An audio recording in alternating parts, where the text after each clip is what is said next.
শুভ নববর্ষের বিলম্বিত শুভেচ্ছা, অনুরাগ, প্রীতি, আকুতি, প্রণতি পূর্বে শ্রী গুরু মহারাজের রাতুল আতুল চরণ, বন্দনীয় স্মরণীয় চরণ, শ্রী গুরুপাদ পদ্মে বুলণ্ঠিত দণ্ডবৎ প্রণতিপূর্বক সমাগত সংকীর্তন আচার্যবৃন্দ, রসজ্ঞ ভাগবত আচার্যবৃন্দ, পূর্ববতী ভাগবত পাঠক আচার্যবৃন্দ, স্নেহময়ী কল্যাণিয়া দেবী সাবিত্রী মাতৃমণ্ডলী, সকল ভক্তচরণে সশ্রদ্ধ দণ্ডবৎ প্রণতি। অক্ষয় তৃতীয়া উপলক্ষে এই অনুষ্ঠানে আমরা শাস্ত্র হতে মহাজনের অনুভববেদ্য অনুভবে জেনেছি ভগবানের কাছে প্রতিটি ক্ষণ, প্রতিটি পল, প্রতিটি মুহূর্ত অনন্ত যুগ যুগান্তর অশুভ বলে ভগবান রাজ্যে কিছু নাই। সবই শুভ, সবই কল্যাণময়। সূর্যে যেমন অন্ধকার নামে না, সন্ধ্যা নামে না, আধার নামে না, তেমনি ভগবান রাজ্যে সবই মঙ্গলময়, কল্যাণময়। তারপরেও এই ভূমণ্ডলে, এই পৃথিবীমণ্ডলে, এই বসুন্ধরা, এই মর্তধামে কিছু কিছু সময়কে বড় শুভ হিসাবে অভিহিত করেছেন আচার্য প্রবরগণ। তা আমরা চরম সৌভাগ্য প্রাপ্ত হয়েছি যে এই শুভ বৈশাখের বঙ্গাব্দের এই সূচনা লগ্নে শ্রীমদ্ ভাগবতী ও কথা সুধা যজ্ঞের এই পরম আস্বাদনের ব্রতী হয়েছি। এটি আমাদের সৌভাগ্যক্রমে এসছে।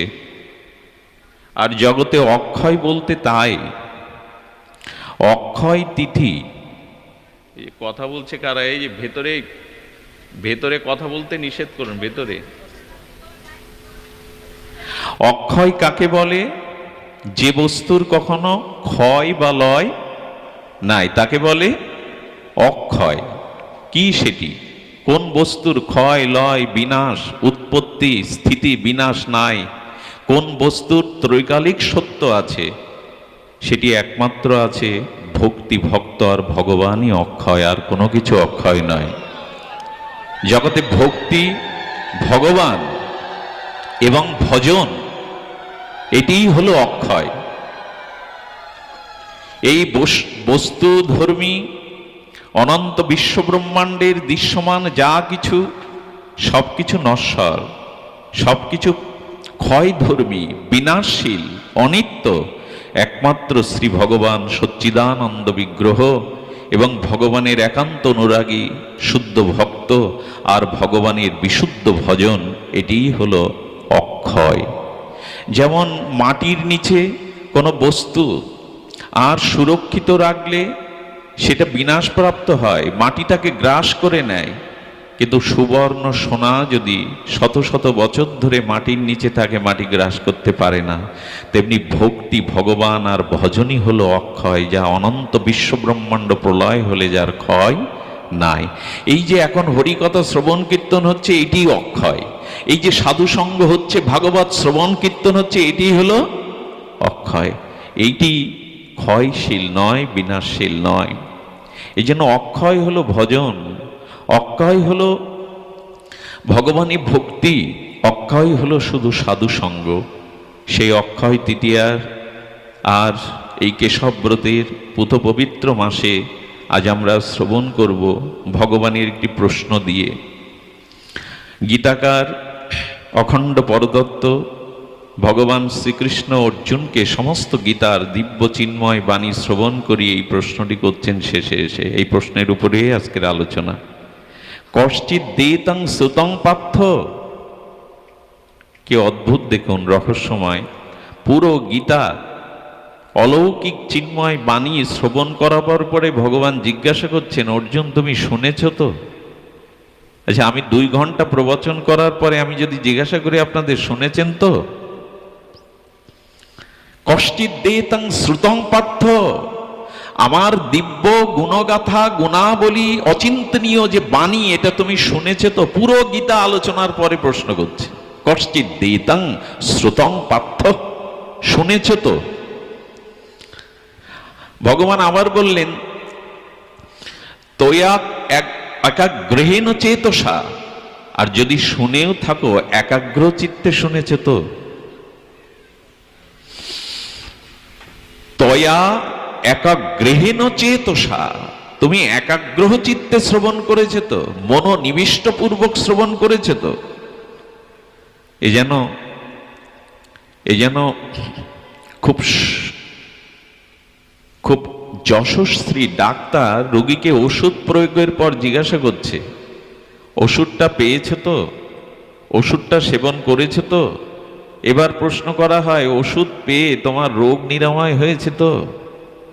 ভগবান প্রথমে বলছে শ্রবণ করেছে তো, এরপরে বললেন একাগ্র চিত্তে শ্রবণ করেছে তো। দ্বিতীয় প্রশ্ন হলেন কশ্চিৎ জ্ঞান সম্মহ প্রনষ্টস্তে ধনঞ্জয়। আহা, বললেন তোমার যে অজ্ঞান হতে উৎপন্ন মোহ উৎপন্ন হয়েছিল, অজ্ঞানা থেকে উৎপন্ন যে মোহ এসেছিল, সেই মোহ অজ্ঞানতা দূর হয়েছে তো, নষ্ট হয়েছে তো। এই প্রশ্ন করার অর্থ কি?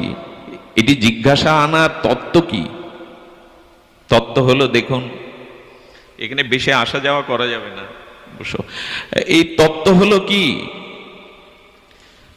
অজ্ঞান সম্মোহ প্রনষ্টস্তে তে ধনঞ্জয়।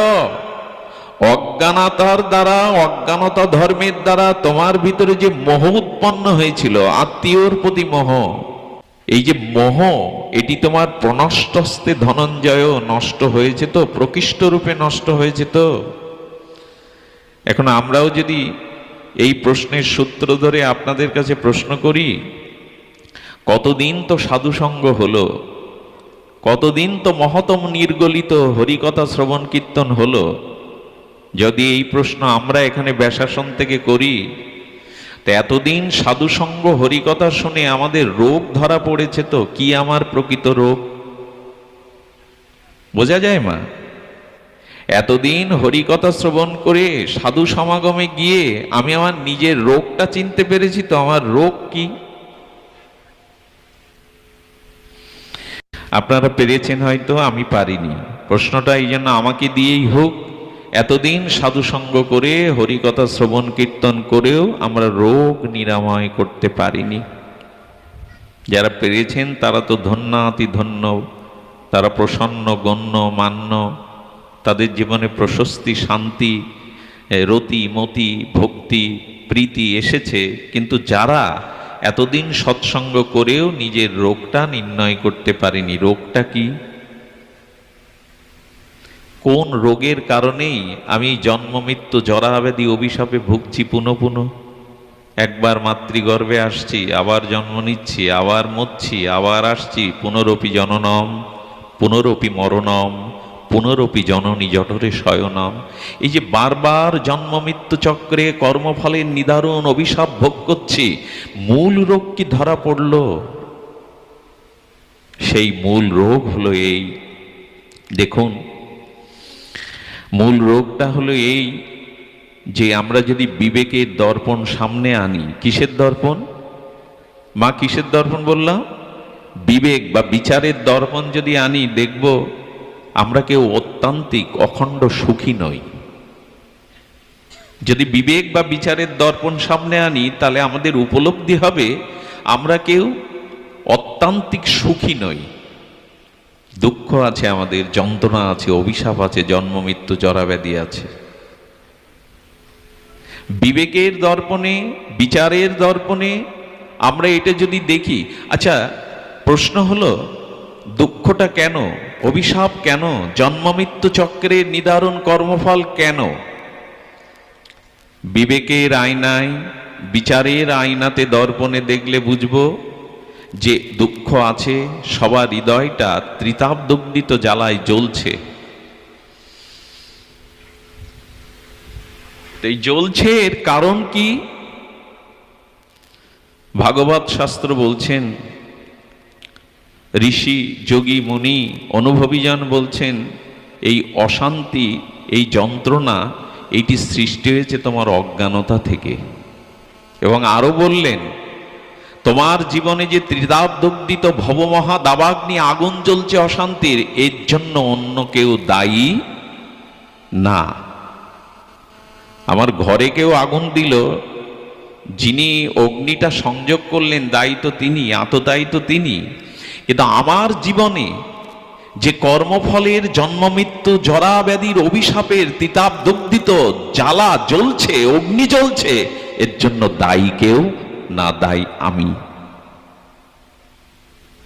কতগুলো খুব মর্মস্পর্শী শাস্ত্রের নিগূঢ় নির্যাস। এর জন্য দায়ী আমি। আগে তো রোগ নির্ণয় করুন, তারপরে চিকিৎসা। তো এই ভব মহা দাবাগ্নি, এই জন্ম মৃত্যু জরাব্যাধি অভিশাপের অগ্নির আর কেউ লাগায়নি, আমি তার মূল কারণ, অন্য কেউ কারণ নয়। আচ্ছা, এই আগুনটা লাগলো কিসে? বলে আগুনটা লাগলো জন্ম মৃত্যু চক্রের দগ্ধীভূত হচ্ছে, তার মূল কারণ হলো অজ্ঞানতা। কি বললাম? অজ্ঞানতা। অজ্ঞানতাটা কি শুনছো তোমা? অজ্ঞানতাটা কি? অজ্ঞানতাটা হলো কে আমি, আমার স্বরূপ কি, আমাকে কোথায় বা পৌঁছাতে হবে, এগুলি যথাযথ স্বরূপে তত্ত্বে না জানার নাম হলো অজ্ঞানতা। আচ্ছা, অজ্ঞানতাকে অন্ধকারের সাথে তুলনা করা হয়েছে, তিমির, অন্ধকার। এখন আপনার সামনে অমানিসার অন্ধকারের সাথে আপনি অস্ত্র নিয়ে লড়ে অন্ধকার দূর করতে পারবেন? দুটো চারটে বোমা ফেলে অন্ধকার দূর করতে পারবেন? রিভলভার বন্দুক দিয়ে আপনি বুলেট ছুড়লে অন্ধকার দূর করা যাবে? হাতাহাতি করে কুস্তি করে অন্ধকার দূর করা যাবে? মা যাবে কি? আর ওগুলো চেষ্টা করা বৃথা নয় কি? অন্ধকারের সাথে কেউ লড়তে যেও না বন্দুক তরবারি নিয়ে, ওটা পারবে না তুমি। অন্ধকারে কি ছুরি চালাবেন আপনি, কি বন্দুক চালাবেন? বললেন এই অজ্ঞান অন্ধকারের সাথে আমরা লড়ার চেষ্টা করছি, এটা আমাদের ভুল। আমরা যে দুঃখ তাড়াতে চাই, অজ্ঞানতা অন্ধকারকে দূর করতে চাই, এটা নিজ চেষ্টায় হবে না। আপনি যতই বলশালী বলবান হন, কোনো কিছু অস্ত্র দিয়ে আপনি অন্ধকার দূর করতে পারবেন না। অন্ধকার দূরের জন্য লড়াই করার, বোমা মারার দরকার নেই। একটা কাজ করো, একটা দীপ জ্বালিয়ে দাও, আলো জ্বালিয়ে দাও। উজ্জ্বলিত প্রদীপ্ত শিখা জ্বালালেই অন্ধকার দূরে যাবে। এই আগুনটা জ্বালাবেন, জ্ঞানাগ্নিটা প্রজ্বলিত করবেন শ্রী গুরু শ্রী বৈষ্ণব। শ্রী গুরু শ্রী বৈষ্ণবই এই আলোটা জ্বালাবেন। তো তাদের শরণাপন্ন আমি হয়েছি, তো গুরু কৃপা আমার উপরে এসেছে, তো গুরু কৃপা, বৈষ্ণব কৃপা, ভাগবত মহিমা আমি গ্রহণ করেছি। তো সেই প্রশ্নই ভগবান বলছেন, তৈগা গৃহ চেতসা, তুমি একাগ্র চিত্তে শুনেছ তো? কষ্টিত দেইতাং শ্রুতাং পার্থ শুনেছ তো? তোমার ভিতরে আলো জ্বলেছে তো? মোহরূপ অন্ধকার দূর হয়েছে তো? আমাদের রোগের কথা বলছিলাম, এই অজ্ঞানতাই হলো রোগ। সমস্ত কিছুর মূলে এই স্বরূপ বিস্মৃতি হওয়া, কে আমি। হ্যাঁ, জীবনে যা বুঝেছি, যে আলো জ্বালিয়েছি না, ভক্ত কবিরের কাছে একবার এক খুব ধনাঢ্য শেঠকে নিয়ে যাওয়া হলো। শেঠ মানে খুব বিশাল মাপের ধনী, কোটি কোটি ডলারের মালিক, লম্বা চওড়াও আছে। কবিরের এক শিষ্য গিয়ে বলছেন, বাবা ইনি খুব বড় মাপের মানুষ, বড় মানুষ। ভক্ত কবির হেসে বলছেন, হাইটে তো তোমাদের সমান, 5 ফুট 5.5 ফুট, বড় হলো কি করে? সাধুর ভাষা তো সাধারণ না, সাধুর অনুভব সাধারণ না। তোমাদের মতোই তো 5.5 ফুট, বড় হলো কি করে? বলে, বাবা ওই জন্য উনি বড় না, সেট আমাদের মতো শরীর স্বাস্থ্য আয়তন, এই জন্য বড় না। বড় কি? তো ওনার কোটি কোটি টাকার মালিক, আলিশান বাংলা গাড়ি, উনি 1 গ্লাস জল চাইলে 5 জন এগিয়ে দেয়। ওনার পায়ের জুতোটা 2 জন পরানোর জন্য সর্বদা প্রস্তুত থাকে। বললেন, তাহলে জগতের সব থেকে বেশি অভাবী ওই লোক, আলসে ওই লোক, জগতের বোঝা এ লোক। তোমরা যাকে বড় বলে আমার সামনে এনেছো, এর এই জগতের সব থেকে বড় বোঝা। সব থেকে বড় দরিদ্র। অবাক হতে হয় না? অন্যতম একজন ধনাঢ্য ব্যক্তি, কোটি কোটি ডলারের মালিক, তারে বলছেন, বললো জগতের বোঝা, ও অলস, ও জগতের সব থেকে বড় বোঝা, ভারী। বললেন কেন? বললেন জগতের তারাই বোঝাই, জগতের এই বিশ্ব ব্রহ্মাণ্ডের তারাই বোঝা, তারাই জঞ্জাল, যাদের এক গ্লাস জলের জন্য 10 জনকে খাটায়, এরাই জগতে বোঝা, এরাই জগতে আলস হয়। বরঞ্চ তারাই শক্তিমান, তারাই জগতের অলংকার, যারা 10 জনের কাজ একা করে। ওই একার কাজ 10 জন দিয়ে করায়, ও বোঝা সংসারে। আমরা মনে করি এই লোকটার জুতা পরাবে একজন, চা করে দেবে একজন, জল এনে দেবে একজন, বিশাল মাপের মানুষ। কিন্তু বললেন 10 জনের কাজ যিনি একা করেন, মা দশভুজা কেন দুর্গা? 2 হাত দিয়ে 10 হাতের কাজ 10 দিক সামলান বলে তিনি দশভুজা। একজনের কাজ 10 জন করে দিচ্ছে, আর আমরা তাকে বলি ধন্য, ধন্য, গণ্য, মান্য। কত বড় শেঠ, কত বড় আলিশান বাংলা। তো বলছেন উনি জগতের বোঝা। এরপরে বললেন, প্রভু আপনি ওনাকে স্বীকার করুন, আপনার চরণে এসছে আশীর্বাদ নিতে। উনি খুব ধনী, উনি অত্যন্ত অত্যন্ত ধনী। এই তল্লাটে ওনার মতো ধনসম্পদশালী, ঐশ্বর্যশালী কেউ নেই। ভক্ত কবির বললেন, ওর মতো ভিখারি কেউ নেই। কতগুলো যুক্তি দেখাতে হবে তো। ভক্ত কবির সাক্ষাৎ রামচন্দ্র সীতাকে দর্শন করেছিলেন এই কলিযুগে, 700 বছর আগের ঘটনা। ওনার দোহা যারা পড়েছেন, অদ্ভুত। উনি বলছেন জগতের সব থেকে বড় ভিখারি। তোমরা যাকে এই তল্লাটের শ্রেষ্ঠ ধনী বলছেন, সে কতগুলোর মধ্যে তাত্ত্বিক দর্শন আছে যদি নিতে পারেন। তো বলছেন কেন ভিখারি? বলেন ভিখারি সংজ্ঞা আগে জানো, যে চাই সে হলো ভিখারি, আর দাতাকে যে দিতে পারে, যে দান করে তাকে কি বলে? দাতা। আর যে চাই সে হলো ভিখারি। কালকেই দেখবে বড় বড় মন্দির দেখলে এদের মতো শেঠরা মন্দিরে যায়, গিয়ে ভগবানের সামনে হাত তুলে বলে 5টা ফ্যাক্টরি আর যেন 5টা হয়, তাই না? 100 বিঘে সম্পত্তি যেন 200 বিঘাতে রূপান্তরিত হয়। ও তো চাইছে, কাঙাল ভিখারির মতো চাইছে, ওর চাওয়া ফুরায়নি। ধনী ব্যক্তিরা মন্দিরে গেলেই তো তারা তাদের ঐশ্বর্য যাতে বজায় থাকে, আরো প্রবৃদ্ধি হয়, এইগুলোই তো চায়। যারা চায় তারা কাঙাল, তারা ভিখারি। বরঞ্চ ওর থেকে ধনী বাইরে যারা কটু নিয়ে আর ছিদ্রযুক্ত থালা নিয়ে 2 পয়সা 1 টাকা চায়, বলে ওদের চাহিদা কম। ওরা 10টা টাকা হলেই ওদের নিবৃত্তি হয়ে যায়, ওদের চাহিদা কম। ওরাই ধনী, ওরা চায় কম। বললেন প্রভু তাহলে আপনার দৃষ্টিকোণে, শাস্ত্রের দৃষ্টিকোণে ধনীকে? বলো ধনী হলো যারা দিতে শিখেছে, যারা দান করতে শিখেছে, তারাই ধনী। যারা শুধু গ্রহণ করতে শিখেছে, হাত পেতে নিতে শিখেছে, এরাই দরিদ্র। কবিগুরু রবীন্দ্রনাথের 2 বিঘা জমি কবিতা আপনাদের অনেকের পড়া।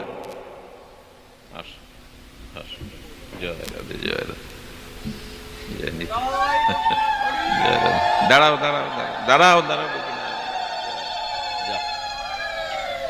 2 বিঘা জমিতে এই কবিতায় কবিগুরু কবীন্দ্র রবীন্দ্রনাথ বলেছেন, এই জগতে হাই সেই বেশি চায় আছে যার ভরি ভরি।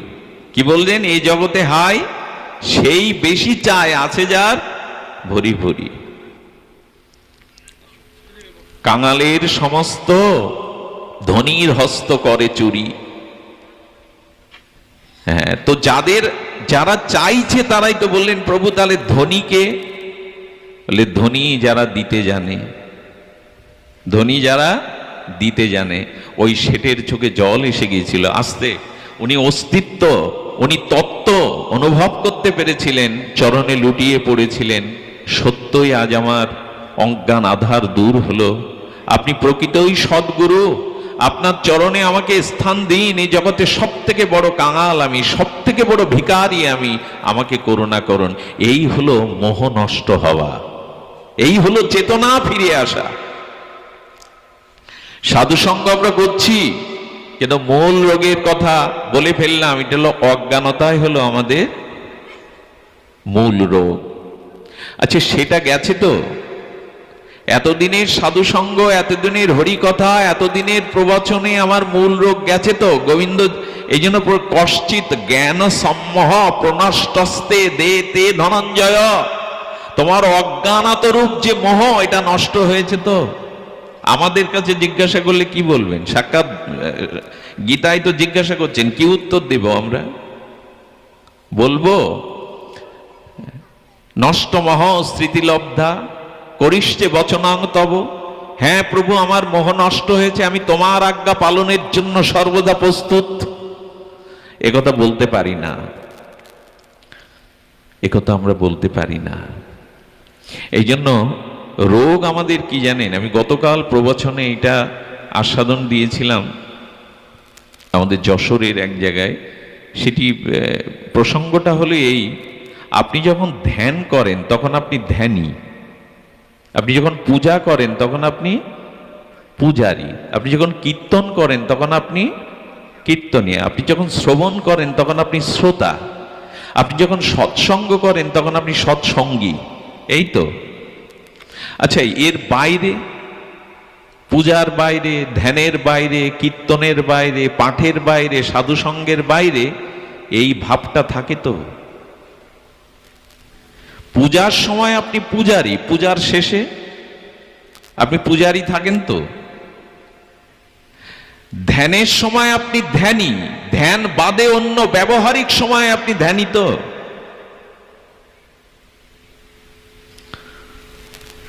আমি পাঠক, পাঠ করছি, এই ব্যাসাসন থেকে নেমে গিয়ে ব্যবহারিক সংসারে আমি পাঠের মর্ম ব্যবহারে আমার চরিত্রে প্রতিফলন হয় তো? আমি বহুদিন ধরে সৎসঙ্গ করছি, সাধুসঙ্গ করছি, আমি এই সাধুসঙ্গ থেকে আমার ব্যবহারিক জগতে চলে যাওয়ার পর এই সাধু সৎ ভাবনাটা থাকে তো? এই প্রশ্নই নিজের কাছে করতে হবে। যদি বলেন না এটা শুধু শোনার জায়গা, এখান থেকে শুনে যেতে হয়, ভালো একটু প্রসাদ পেয়ে চলে যেতে হয়, মনের প্রসন্ন অন্য সময় এটা থাকে না, আপনি নিজেকে ঠকাচ্ছেন, আপনি কপট। আপনার রোগ নিরাময় কোনো জন্মেই হবে না, আপনার অজ্ঞানতা কোনো জন্মেই হবে না। আরে স্রোত সংকুল নদী পার হওয়াটাই বাহাদুরি, যে নদী শুকিয়ে গেছে হেঁটে পার হয়ে তার বাহাদুরি কি? যে নদী স্রোতবাহী, স্রোত সংকুল, তাকে পার হওয়াটাই বাহাদুরি, শুকিয়ে যাওয়া নদীর উপরে হেঁটে যাওয়া বাহাদুরি নয়। তেমনি আপনি এখানে, আমি এখানে পাঠক হয়ে, আপনি শ্রোতা হয়ে সৎসঙ্গী তিলকমালা নিয়ে বসেছেন, ব্যবহারিক জগতে যদি, বাইরে যদি এর প্রতিফলন না থাকে, তাহলে জানতে হবে বহুদিন ধরে সৎসঙ্গ করে আপনার রোগের গায়ে হাত পড়েনি, আপনার রোগ নিরাময় হয়নি। এটা একটা ফ্যাশন হয়ে গেছে, অনুষ্ঠান হবে, দুটো কথা শুনবো, প্রসাদ পাবো, বাড়ি আসবো, বেশ ভালো লাগলো। এই সৎসঙ্গের দ্বারা যদি কারো বিবেক চিত্ত বিচার না ফেরে, সৎসঙ্গের দ্বারা যদি তার সুসংস্কার না আসে। এক আচার্য প্রভু বলছিলেন, তিনি সাধারণ যাতে নেশাবান মানুষ না করে, একটু প্রভাতে ওঠে শুভ সংস্কার, এই বলছেন। একজন এসে বললেন, বাবা এই তো স্থূল কথা, সাধারণ অকখার কথা, তুমি একটু মুক্তির কথা বলো, মোক্ষের কথা বলো। যিনি বলছেন তার গালে পান আর তামাক, যিনি মোক্ষের কথা শুনতে চাচ্ছেন, মুক্তির কথা, তার গালে পান আর তামাক। বললেন, আপনি তামাক ছাড়তে পারেননি অথচ মুক্তির চিন্তা করছেন, আপনি এখনো নেশা ছাড়তে পারেননি, আপনি মুক্তির চিন্তা করছেন। হ্যাঁ, আমরা বলবার বেলায় বড় বড় পাণ্ডিত্যপূর্ণ কথা বলি, উপদেশ দেই, কিন্তু এই যেটা বলছিলাম যে রোগ নিরাময়টা কি? রোগ নিরাময় হলো প্রতিকূল অবস্থার মধ্যেও দেখুন, যখন সৎসঙ্গের দ্বারা, বিবেক বিচারের দ্বারা আপনার কাম ক্রোধ পরস্ত্রী আসক্তি, নেশাভান, জগতের যত ভক্তি বিরোধী বস্তুর থেকে নিরত হবেন, ধীরে ধীরে জন্ম জন্মান্তরের শুদ্ধ সংস্কারের দ্বারা আপনি মনুষ্যত্ব অর্জন করবেন, দেবত্ব অর্জন করবেন, পশুত্বকে নষ্ট হবে আপনার জীবনে। তখনই বোঝা যাবে আপনার সৎসঙ্গ সার্থক হয়েছে, হরিকথা সার্থক হয়েছে। এটা হয় কই? আপনার ভেতরে যে অনন্ত জন্মের কুসংস্কারের পশুত্ব আছে, সৎসঙ্গ সদ্বিচারে হরিকথার দ্বারা যদি সেই পশুত্বকে উত্তীর্ণ হয়ে মনুষ্যত্ব থেকে দেবত্বে উত্তীর্ণ হতে না পারেন, তাহলে জানবেন এগুলো আড়ম্বর হয়েছে, শুধু ছোটাছুটি সার হয়েছে। এগুলো সারাৎসার কিছু হয়নি। সৎসঙ্গে স্বভাব বদলাবেই, সংস্কার আসবেই। যদি না আসে জানতে হবে আমি নিজেকে ঠকিয়েছি। শুনুন, তার বিষয়ে বলা হচ্ছে, আপনাকে কেউ কটু কথা বলল, গালি দিল, সেই গালি শ্রবণ করেও আর কেউ ক্রোধযুক্ত অসম্মানযুক্ত কথা বলার পরেও যদি আপনার প্রসন্নতা নষ্ট না হয়, তাহলে জানবেন আপনার সাধুসঙ্গ পূজা কীর্তন সার্থক হয়েছে। আপনি যদি বলেন গালির বিনিময়ে আমি গুলি ছুড়ব, আপনি যদি বলেন ইটের বিনিময়ে আমি পাটকেল ছাড়বো, পাথর ছাড়বো, তাহলে সাধুসঙ্গ আপনার যথার্থ হয়নি, আপনি এক পাও এগিয়ে যাননি। আচ্ছা, গীতাতে যখন ভক্তের লক্ষণ বলছেন ভগবান, সমে প্রিয়, কোন ভক্ত আমার প্রিয়?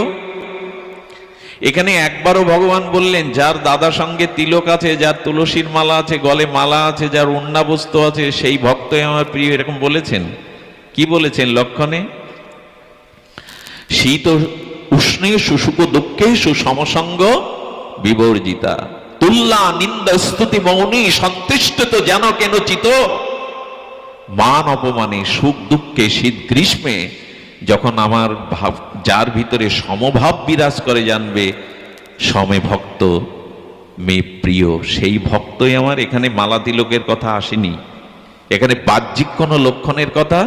তার মানে আমি এটা বলছি না এটা প্রয়োজন না, এটা প্রয়োজন, কিন্তু ভগবান দৃষ্টি দিয়েছে ভেতরের রোগের দিকে। বাইরের রোগটা ডাক্তার সারাতে পারে। আচ্ছা, ক্যামেরা দুই প্রকারের। এক, আপনি দাঁড়িয়েছেন, এরপর আমরা যাওয়ার সময় আমাদের ওই প্রিয়জনরা অনেকেই সেলফি তোলে, আজকাল তো তোলার একটা যন্ত্র হয়েছে, তোলে। এটা দিয়ে আমি ঠিক বাইরে যেমন দেখাই তার থেকে ভালো করে দেখায়, জামাগুলো যেমন রং তেমনই দেখায় কিনা, কিন্তু আমার ভেতরের হাড়ের ভিতরে কি রোগ হয়েছে এই ক্যামেরায় উঠবে? ওর জন্য এক্সরে ক্যামেরা দরকার। ডাক্তারের কাছে এক্সরে রূপ ক্যামেরাতে আমার ভেতরে কি রোগ বাসা বেঁধেছে এটা দেখা যাবে। ভগবান ভেতরের ক্যামেরা দিয়ে দেখছেন। তুমি বাইরে তিলক মালা নিয়েছো, রাবণও তো নিয়েছিল সীতাহরণের দিন, বড় বড় মালা, গৈরিক বেশ, তাতে রাবণ সাধু হয়ে গেল। কাল নিমিয়েও তো হনুমানকে আটকানোর জন্য সাধু বেশ কুমণ্ডল নিয়ে জয় রাম করছিল, সাধু হয়ে গেল। ভগবান দৃষ্টি দিয়েছেন বাইরেরটার দরকার, সেই সাথে ভেতরের ক্যামেরা দরকার। উনি ভেতরের ক্যামেরায় বলছেন, কেউ গালি দিলে যদি তোমার প্রসন্নতা হয়, অপমান, মান, শীত গ্রীষ্ম, সুখ দুঃখে যদি তোমার সমভাব থাকে, সেই ভক্তই আমার প্রিয়, সেই ভক্তই আমার প্রকৃত প্রিয়। হ্যাঁ, অনাপেক্ষ সুচির দক্ষ, অনাপেক্ষ সুচির দক্ষ, উদাসীনগত ব্যত সর্বারম্ভা পরিত্যাগী যৌমাদ ভক্ত সমে প্রিয়। অনাপেক্ষ, যিনি অন্য কারো অপেক্ষা করেন না নিজে উদ্ধারের জন্য, নিজের চেষ্টা, নিজের উদ্ধারে তো আত্মানা আত্মাবসাদায়েত, যিনি অন্য কারো অপেক্ষা করেন না, নিজের উদ্ধার নিজে করার চেষ্টা করেন। অন্য কারো কে ফুল তুলে দেবে, কে মালা গেঁথে দেবে, কে মন্দির মেজে দেবে, এই অপেক্ষা না করে যিনি নিজ হাতেই অম্বরীশ মহারাজের মতো করেন, অন্য কারো অপেক্ষা ভক্তির জন্য করেন না। এখন অনেক বড় লোকের বাড়ি ঠাকুর ঘর করা আছে, শেঠের বাড়ি ঠাকুর ঘর করা আছে, কিন্তু 10,000 টাকা দিয়ে সেবক রাখা আছে। উনি মন্দিরে যাওয়ার ওনার সময় নেই, কিন্তু রাধা মাধব রাখতে হবে, বাইরের লোক এসে যেন দেখে আমার বাড়িতেও যুগল আছে, ভজন আছে। গুরু সেবা, গোবিন্দ সেবা অন্যের দিয়ে করাবার বিধান নাই। অসুস্থ হলে অন্য কথা, নিজে অপরক হলে অন্য কথা। সময় পায় না। এখন অনাপেক্ষ গোবিন্দ বলছেন অন্যের অপেক্ষা করা যাবে না। শুচির দক্ষ, তোমার ভেতরে বাহিরে শুচি হবে। 3 বেলায় স্নান করলে, দেহ শুদ্ধ করলে ভেতরে শুদ্ধ হবে কি করে? সাবান তো আর ভেতরে দেওয়া যাবে না জল। বলো মনশুদ্ধি হয় যদি কারো প্রতি হিংসা, বিদ্বেষ, কাম, ক্রোধ এগুলো না থাকে, তবে চিত্ত শুদ্ধ হয়। চিত্ত শুদ্ধ হয়। বাহ্যাভ্যন্তর শুচি, অনাপেক্ষ শুচি, দক্ষ। আর ভক্ত হতে গেলে দক্ষ হতে হবে। কোন ব্যবহারিক বা আধ্যাত্মিক কাজের জন্য তার সুস্মৃতি থাকতে হবে, বোঝা গেল? দক্ষতা থাকতে হবে। আমি যে ভক্তি জীবনে প্রবেশ করেছি, আমি যে অমুক মহারাজের আশ্রিত, আমার ব্যবহারে, আমার কথাবার্তায়, আচরণে দক্ষতা থাকতে হবে। অনাপেক্ষ শুচিদক্ষ, উদাসীনগত ব্যত। জগতে যা অতীত হয়ে গেছে ভুলে যাও। জগতে যা কিছু তোমার জীবনে ঘটেছে উদাসীন হও, কোনো কিছুতে আটকে যেও না। অতিরিক্ত শোক, অতিরিক্ত মোহতে আটকে যেও না। উদাসীন গত ব্যথ, জীবনের ব্যথা ভোলার চেষ্টা করো। শিশু যেমন 2 মিনিট আগে চড় মারলে আবার তার সাথে পরেক্ষণে হেসে কথা বলে, তার কোলে ওঠে চকলেট দিলে। গত ব্যথা ভুলতে শেখো। কে কবে তোমায় কি বলেছে ওইটা সারা জীবন পুষে বসে প্রতিহিংসা পুষে রেখেছো, ভক্ত হবে কি করে তুমি? গত ব্যথা ভুলতে চেষ্টা করো। গত ব্যথা সর্বারম্ভা পরিত্যাগী, এইখানেই আমি আটকে যাব।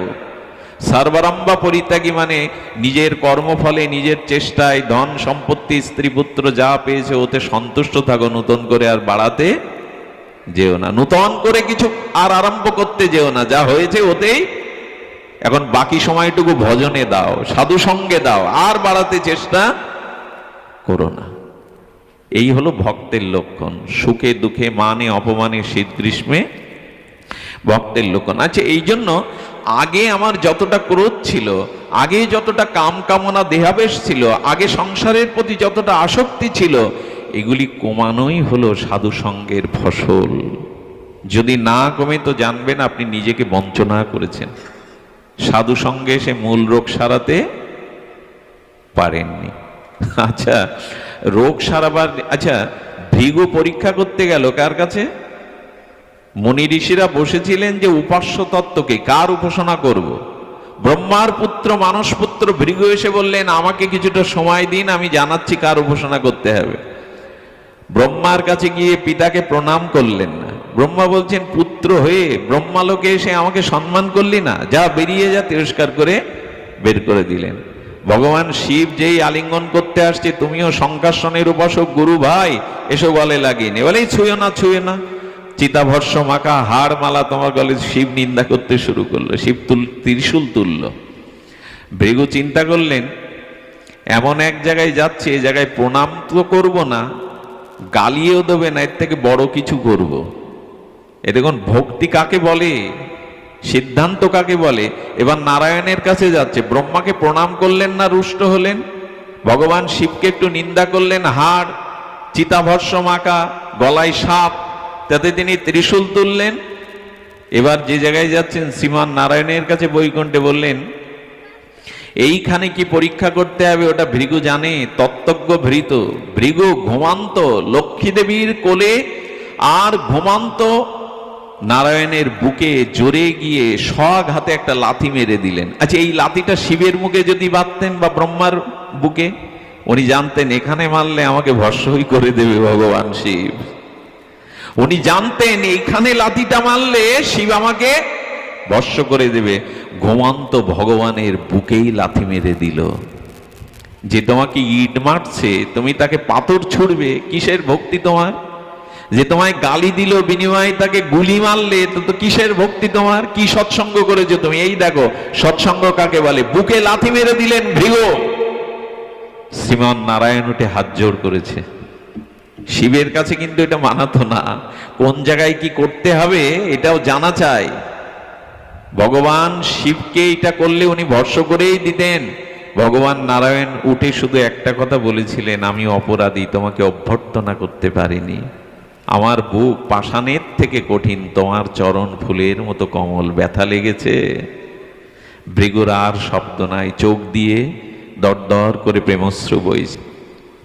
একটাই কেবল শব্দ, একটাই কেবল শব্দ, ভৃগু আমার বুক পাষাণের থেকে কঠিন, তোমার চরণ কুসুমের থেকে কমল। এই একটাই কথাই ভৃগু কান্না শুরু করে দিল। এই না হলে তুমি ভগবান, এই না হলে তুমি উপাস্য তত্ত্ব। এই এখন এইগুলি কি শুধু আমরা শুনবো? সাধু সঙ্গে এসে মিষ্টি মিষ্টি কথা আর ঘাড় নেড়ে একটু আবেগবশত পায়ের ধুলো নিয়ে গড়াগড়ি দিয়ে সন্তুষ্ট থাকবো? এই ব্যবহার আমাদের জীবনে আসবে না। যদি না আসে তবে জানলে রোগের গায়ে হাত পড়েনি, শ্রবণ সার্থক হয়নি। দেখুন সাধু মুখে হরি কথা এখানে তয়েকা এক গ্রহেণ চেতসা, তয়েকা গ্রহণা চেতসা বলে তুমি চিন্তা চেতনা দিয়ে শুনেছো, শ্রদ্ধার সহিত শুনেছো।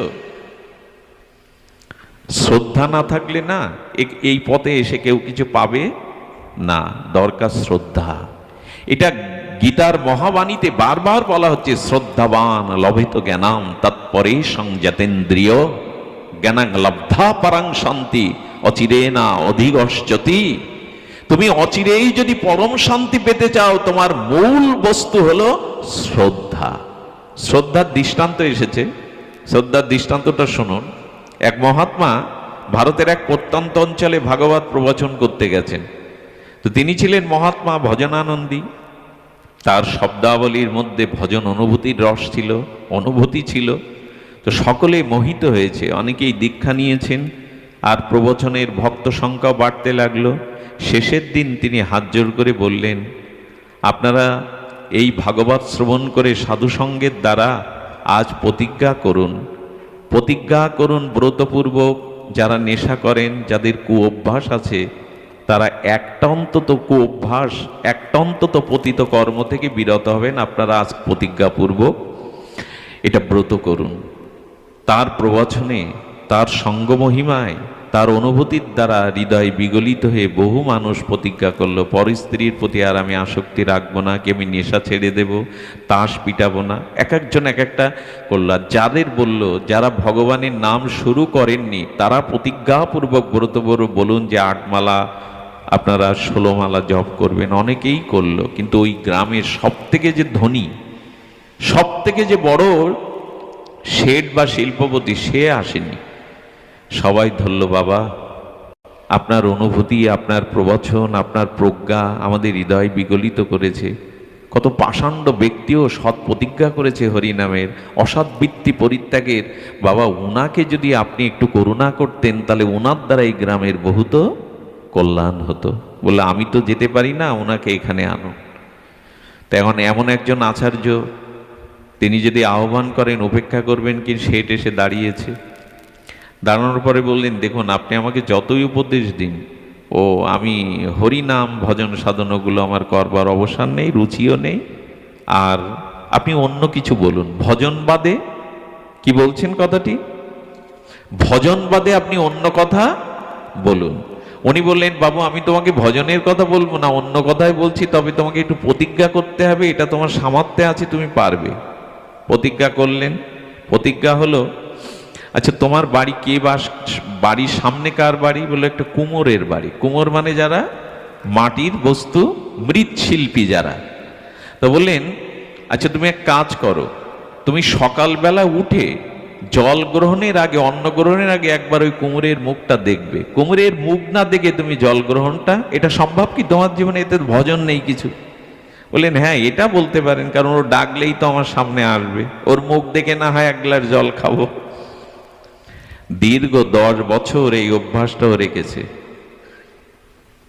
10 বছর পরে কাছে না থাকলে ওকে ডেকে আনে। একদিন তো বেলা 10টা বেজে গেছে, সেট অফিসে বা বাণিজ্যালয়ে যাবে, কোমরকে দেখছে না। স্ত্রীর কাছে গিয়ে বলছে, কই ওর মুখটা তো দেখা দরকার। কাউকে বলেনি কারণটা। তো বলছেন উনি পাহাড়ে মাটি আনতে গেছে, বিশেষ কিছু তৈরি করবেন, এই জন্য পাহাড়ের মাটি দরকার। উনি কিছু দূরে পাহাড় ছিল, পাহাড়ি এলাকা, পাহাড়ে মাটি আনতে গেছে। উনি বললেন, না খেয়ে তো থাকা যাবে না, যাই একটু। অভ্যাস যখন করেছি, গোসাই যখন আমাকে একটা অভ্যাস দিয়ে গেছেন। দেখুন শ্রদ্ধা কাকে বলে, শ্রদ্ধার পরিণতি কি।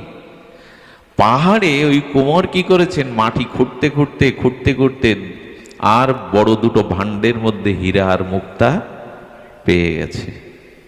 ও তখন বিস্ময় প্রকাশ করে কি করবে বুঝে উঠতে পারছে না।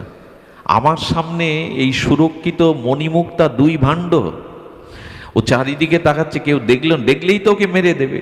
সম্পদ যদি অন্য দেখে যায়, এই সম্পদ কেউ তো মেরে দেবে। এই শেঠ গিয়ে পাহাড়ের পাদদেশে অনতি দূরে দাঁড়িয়েছে। ওর উদ্দেশ্য কি করতে গেছে, ওখানে কি করতে গেছে? ওর বদন দা দর্শন করলে তো কিছু মুখে দেবে না। হ্যাঁ, তখন শেঠ বলছে, কি গো, আমি দেখেছি তোমায়, আমি দেখেছি তোমায়।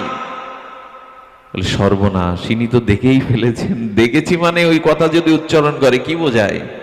সামনেই তো সেই হীরা মুক্তার ভাড়া, বলছেন আমি দেখেছি, দেখতে এসেছিলাম, দেখেছি। উদ্দেশ্য তো ওর মুখ দেখা। সঙ্গে সঙ্গে ঘোড়া নেমে এসে পায়ে পড়ে বলছেন, শেঠ, আমি এর অর্ধেক ভাগ আপনাকে দেব, কাউকে বলবেন না। অনেক দিনের দরিদ্র জীবন, যদি ধনী হতে পারে আমি অর্ধেক আপনাকে 50-50 দিয়ে দিচ্ছি।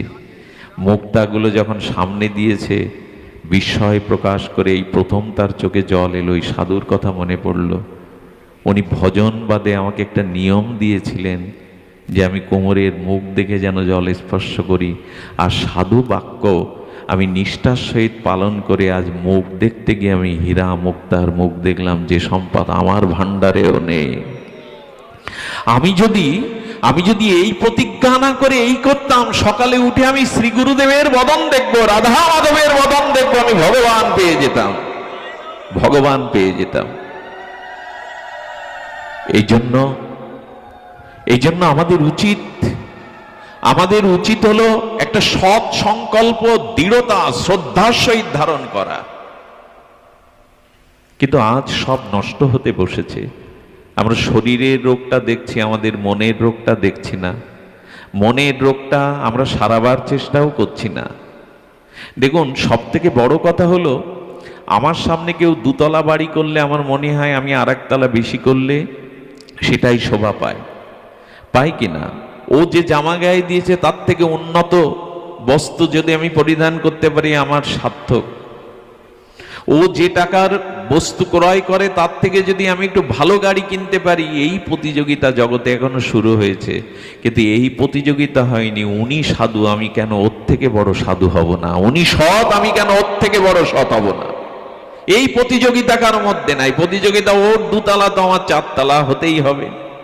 ওর গায়ের জামাটা $100, আমার $200 হতে হবে। এই তো, এটা ধর্মের মধ্যেও শুরু হয়ে গেছে। ওই পাড়ার যোগ্য প্যান্ডেল 30,000 টাকা, আমার যজ্ঞের প্যান্ডেল 1 লাখ টাকার। শুরু হয়েছে এটাই। কিন্তু এইটা শুরু হয়নি, উনি সাধু, উনি ভক্ত, আমি কেন ওনাকে ছাপিয়ে যাব না? আমি কেন ওনার থেকে বেশি ভজন প্রিয় হব না? এই সংস্কার আমাদের নেই। আর সংস্কারগুলো নষ্ট হতে শুরু করেছে। সকালবেলা উঠে ছোটবেলায় তিতো দিত মা, 14 শাক বেটে হোক, আর ওই যে কি পাতা বলে, তিতো দিত। কাশি হলে কি পাতা খায় বাবা? বাসকের পাতা ইত্যাদি। হ্যাঁ, আগে এইগুলো আমাদের খাওয়াতো। তারপরে দেখবেন আগের দিনে নিয়ম ছিল, মা প্রত্যেক সন্তানকে, পরিবারের সবাইকে ভোরবেলা ডেকে দিত। আমি একটা জিনিস আপনাদের বলি, আমি বলছি আমি পারি না, কারণ আমার ফিরে যেতে রাত 4টে বাজবে, আমি পারবো না। কিন্তু বিশ্বাস করুন, মানুষের দেহ মনের শুদ্ধতা 8 আনা পরিমাণ 16 আনার মধ্যে নির্ভর করে, ব্রাহ্ম মুহূর্তে শয্যা ত্যাগ করার মধ্যে, প্রভাতে ঘুম ভাঙার মধ্যে।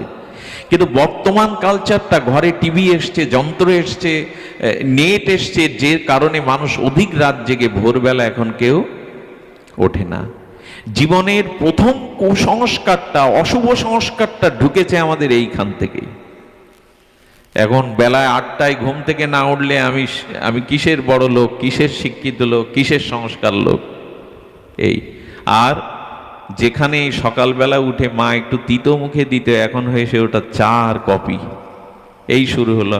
প্রত্যেকটা মানুষের শারীরিক অসঙ্গতি, গ্যাস, অমুক তমুক, লিভার পচে যাচ্ছে, সবকিছু। তার কারণ কি?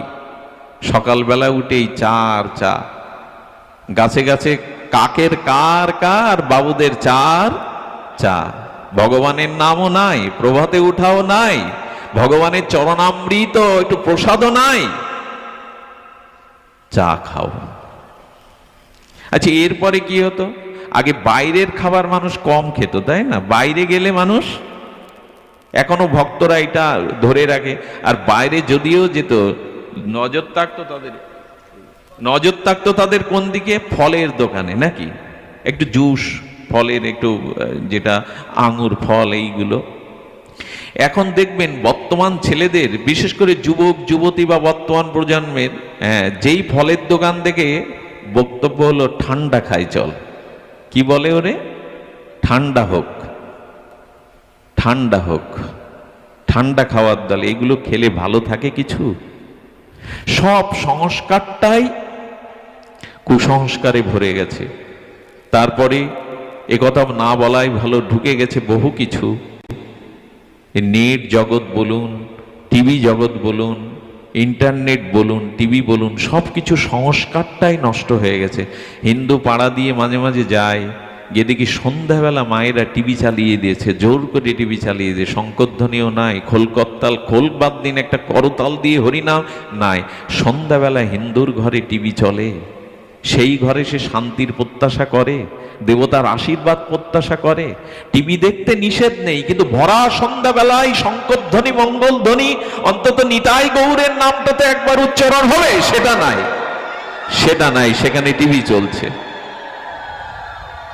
56 প্রহার, 24 প্রহার, 72 প্রহার, অষ্টকালীন লীলা কীর্তন, ভাগবত পাঠের জোয়ার বইছে।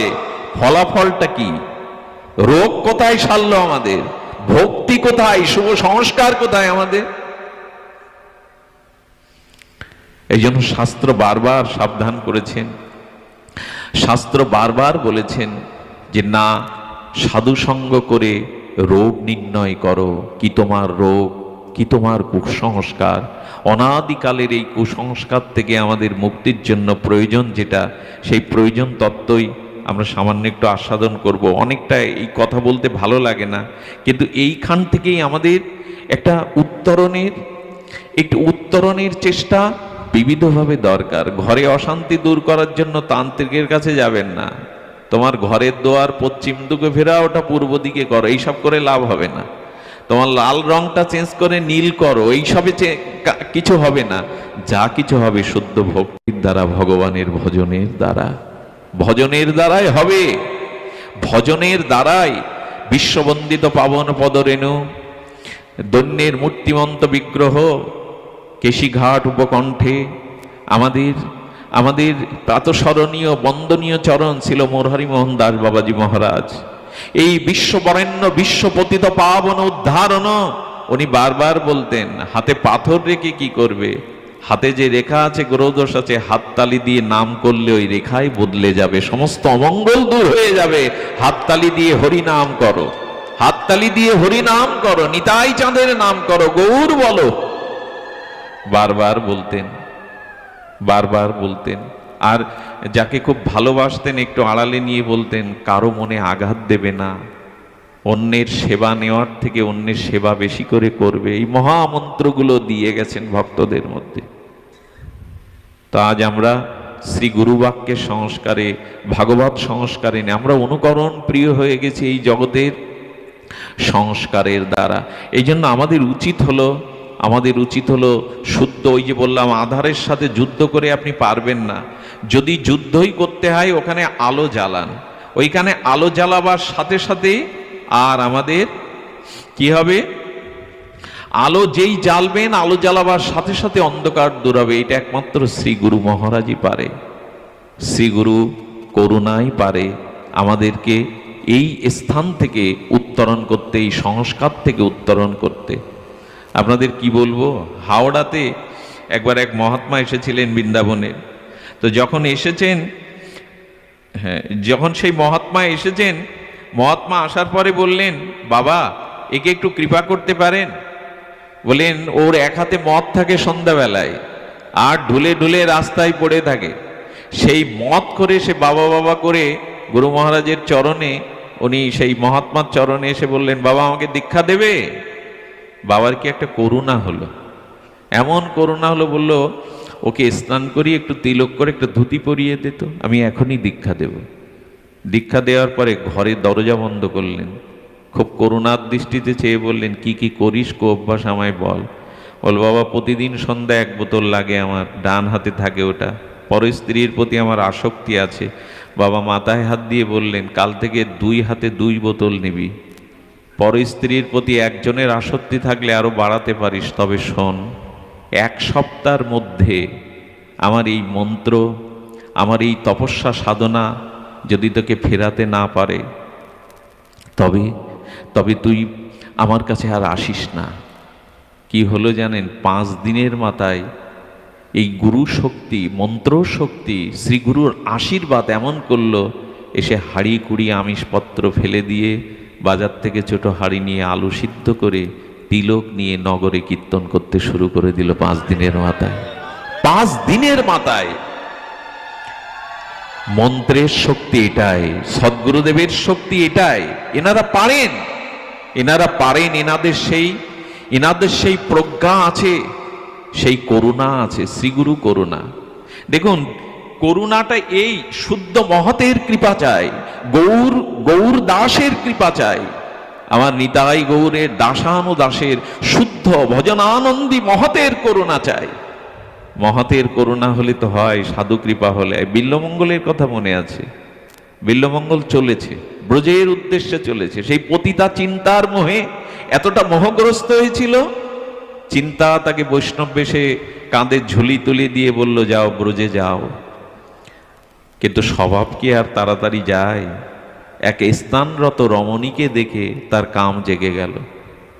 সেই যুবতী আর বধূ, সুন্দরী যুবতী বধূ স্নানরত ভিজে কাপড়ে যেদিকে চলেছে, বিল্বমঙ্গল বৃন্দাবন ভুলে ওর পিছে পিছিয়ে চলেছে। দরজার চৌকাটে বসেছে। স্বামী আসার পরে বলছেন প্রণাম করে, হে বৈষ্ণব ঠাকুর, কি করুণা আমার, ভগবানের কি কৃপা, আপনার মতো মহৎ আমার দুয়ারে। বলছেন আপনি ঘরে চলুন, এখানে কেন?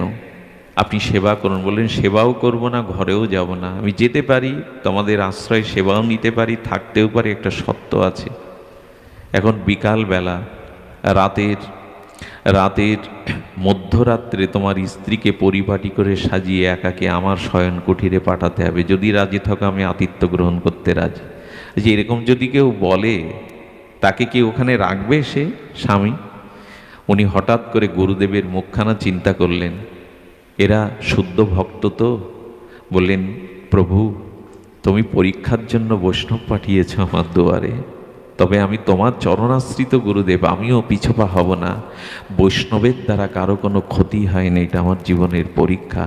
কত বড় নিষ্ঠা থাকলে, শ্রদ্ধা থাকলে এই চিন্তা করতে পারে সে। বললেন করুণা করে ঘরে চলুন, তাকে সেবা করালেন।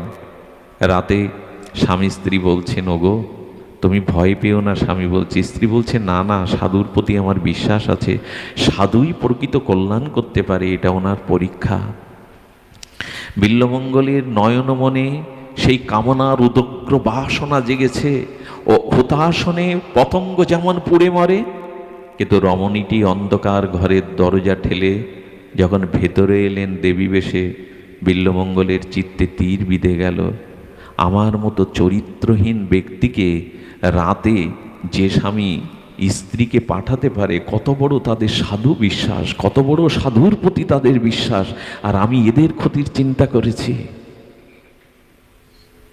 1000 বছরের অন্ধকার ঘর মুহূর্তেই দূর হয় আলো জ্বাললে, 1000 বছর লাগে না অন্ধকার দূরে যেতে। আমার মতো চরিত্রহীনের প্রতি স্বামী স্ত্রীর এই বিশ্বাস, সাধুর প্রতি তাদের এই বিশ্বাস, আর আমি তাদের ক্ষতির চিন্তা করেছি। যাওয়ার সাথে সাথে বললেন, মা, ছোটবেলায় মাকে হারিয়েছি, তোমাকে দেখে আমার সেই মায়ের কথা মনে পড়ছে। মা তুমি আমার একটা উপকার করবে, তোমার ওই চুলের 2টো কাঁটা, খোপায় বাঁধা কাঁটা 2টো আমায় দেবে। বুঝতে পারেনি মা কেন চাইছে। সেই কাঁটা দুটো দিয়ে বিল্বমঙ্গল নিজের চোখ দুটো অন্ধ করে দিল চিরদিনের মতো। এত বিশ্বাসী যারা, সাধুর প্রতি যাদের এত শ্রদ্ধা, সেখানে এই দৃষ্টি গেলে তুই আদৌ ভগবান পাবি না, চোখ দুটো অন্ধ করেই দিলেন। শুদ্ধ মহতের সঙ্গ হলে না এই হয়, মুহূর্তেই নিজের বিবেক চেতনা কুসংস্কার বদলে যায়। এই অনুষ্ঠানে আয়োজন করেছেন অক্ষয় তৃতীয়া, আমি শুরু করেছিলাম আজকের যেটুকু সময় আপনারা সাধু সঙ্গে হরিকথায় অতিবাহিত করলেন, এটাই অক্ষয় সম্পদ হিসাবে আপনাদের পরকালে সাথী হবে, এটাই অক্ষয় হয়ে আপনাদের জীবনে থাকবে।